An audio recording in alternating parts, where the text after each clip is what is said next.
Here's more wrestling news for October 9th, 2021. And your headlines for this afternoon include Bianca Belair continues to prove why WWE is so invested in her on Smackdown, AEW censored Philadelphia's hatred for Ben Simmons on Rampage this week, Bruce Prichard's shocking comments about Kenny Omega, WWE has bigger plans for Roman Reigns versus Brock Lesnar, WWE has WrestleMania goal for Gable Steveson, Undertaker lays out fan with brutal chop, AEW wrestler suffered recent concussion before brutal casino ladder match, AJ Lee says she could technically wrestle again, Alberto Del Rio claims he's returning to WWE, big match and face-off added to Monday's WWE Raw, and more. We're kicking off with Smackdown, which opened with a contract signing for the Smackdown Women's title match at Crown Jewel. With Becky Lynch, Sasha Banks, and Bianca Belair all in the same segment, the signing ended like almost all wrestling contract signings, without the actual pen-to-paper moment. For the segment, Sasha Banks was stood on the commentary table, while Lynch was seated with a chair and table of her own out of the ring, leaving Belair in the ring as the sole babyface and biggest threat of the match. Interestingly, Banks teased a face turn during the segment, which may come more out of necessity than anything else, as with Becky Lynch and Bianca Belair both moving to Raw after Crown Jewel, SmackDown needs a new top good guy for their women's division to take on Charlotte Flair. Even if Bayley returns to SmackDown, something that doesn't seem to be happening soon, it'd be unwise to turn her face, as fans can expect to be cheering the boss again very soon. Last night's segment saw Belair prove why WWE pushed her so hard, as she pointed out how all the major moments of women in WWE this past year, from the Royal Rumble to headlining WrestleMania, had her as the common factor. Even facing off with two massively popular horsewomen, Belair had the crowd on her side, with EST chants echoing throughout the arena. And Belair is a rare instance of WWE booking a babyface absolutely right. The segment ended with Belair hitting the KOD on Lynch through the table and Sasha Banks in another major moment for the EST of WWE.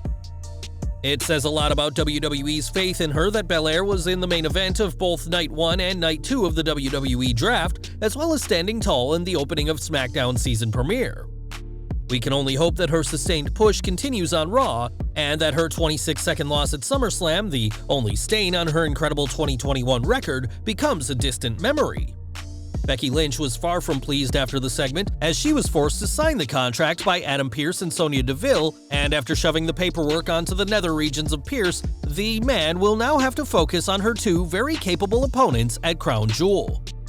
Over to AEW now, as this week's Rampage was in Philadelphia, a city that isn't exactly a fan of Ben Simmons.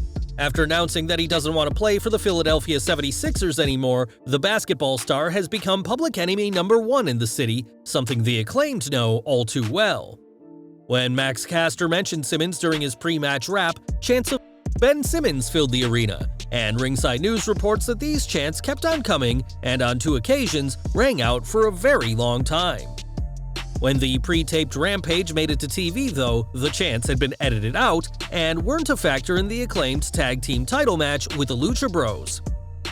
It's interesting that it was the Acclaimed promo that caused Tony Khan to censor the show, as audiences still haven't forgotten about Max Caster's comments about Simone Biles and the Duke University lacrosse case earlier this year, and on this occasion, Khan had to do a ton of editing to stop the profanity of fans from making it to TV. One person who always speaks his mind on AEW programming is Kenny Omega, the company's top star and world champion, but that doesn't mean everyone is aware of the cleaner. During Something to Wrestle, Bruce Prichard discussed Omega, who was briefly with WWE under a developmental deal with Deep South Wrestling, but a lot has changed since then. On his show, Prichard documented seeing Omega years later and not realizing who the future AEW World Champion was at the time. He said, "That day I was at StarCast in 2019, and I said, 'Who is that?' I had no idea who he was. Deep South Wrestling was on our radar. It was one of our territories. We had training facilities and everything that we had there. Unfortunately, I didn't get down there with the kind of frequency that we would have liked to have." Omega and Prichard are in much different places right now, but they're both executives in their respective promotions. And while it's interesting that Prichard didn't remember Omega, the AEW wrestler is a much different person than who he was back in DSW. Back to WWE, as Universal Champion Roman Reigns will face his biggest challenge to date when he takes on Brock Lesnar later this month at Crown Jewel. This will no doubt be the main event of Crown Jewel and the latest chapter in the Lesnar-Reigns feud that began 6 years ago, but WWE apparently has much bigger plans in play. The Observer reports that Lesnar and Reigns are set to have more than one match, and after Crown Jewel, their rematch could be at WrestleMania 38 if The Rock doesn't wrestle next April as WWE have hoped. The report adds that if WWE have decided on Reigns vs. Lesnar at WrestleMania, then it's possible that the Beast will win the title this month, setting up the rematch for April. Ultimately, it could be Paul Heyman who makes the difference, as there's still no word on whose side he's on, but fans have been getting on board with Brock doing his own thing without an advocate. WWE are still hopeful on The Rock vs. Roman Reigns next year, but that's always unlikely given the risks of putting one of Hollywood's top stars in the ring, and this could mean more Lesnar vs. Reigns matches down the line. In the 2021 WWE Draft, Raw selected Gable Steveson to join the roster, despite him having 0 matches in the company thus far. Despite this, drafting an Olympic gold medalist is a huge score for the Red brand, but it was a pick that was a closely kept secret backstage. The Wrestling Observer newsletter notes that Steveson's name in the draft was a surprise, but it'll mark the start of something big for the Olympian, as they added, "It was known that the company wants to feature Steveson all year on the show before the idea is of him starting as a regular after the college wrestling season ends in March, with the idea of a WrestleMania debut." WrestleMania 38 is currently scheduled for April 3rd next year, meaning that Gable should be free from college wrestling in time for the show, but the company won't have long to prepare a story for him if they want him to wrestle. If not, Steveson could still have a role at WrestleMania, whether it be as the host or in a backstage confrontation, but whatever the plan is, things are looking good for the man many consider to be the next Kurt Angle. Last November, The Undertaker gave his final farewell, ending his 30-year career at Survivor Series 2020, but the Phenom is still ready to throw down. Nowadays, fans can find Mark Calloway on TikTok, and this week, the Phenom shared a video of himself laying out a fan with a mean chop. The fan really wanted Undertaker to chop him, and that's exactly what he got. And although the former superstar didn't want to hurt the fan, he didn't hold back and delivered a thunderous chop. The Undertaker may be retired and has doubled down on that claim, but he can still handle himself, and this video shows just how far some fans will go to get an up-close and personal experience with a legend of the ring. More from AEW as the second anniversary of Dynamite concluded this week with a casino ladder match, which Adam Page won to earn himself a future AEW World Championship match. Pac was also in that match and took a deadeye from a ladder through the table, and that spot was way more riskier than anyone first expected. On Busted Open Radio, Mark Henry discussed the highly dangerous spot, saying that Pac suffered a concussion a month and a half ago, something that hadn't previously been stated. Henry went on to say that he's probably breaking some HIPAA laws, but that everyone saw that Pac took some serious shots during the casino ladder match. Pac seemed to be fine after the ladder match, but wrestling so soon after a concussion was very risky, and hopefully he can avoid any further concussions, as brain injuries have ended plenty of careers in recent years.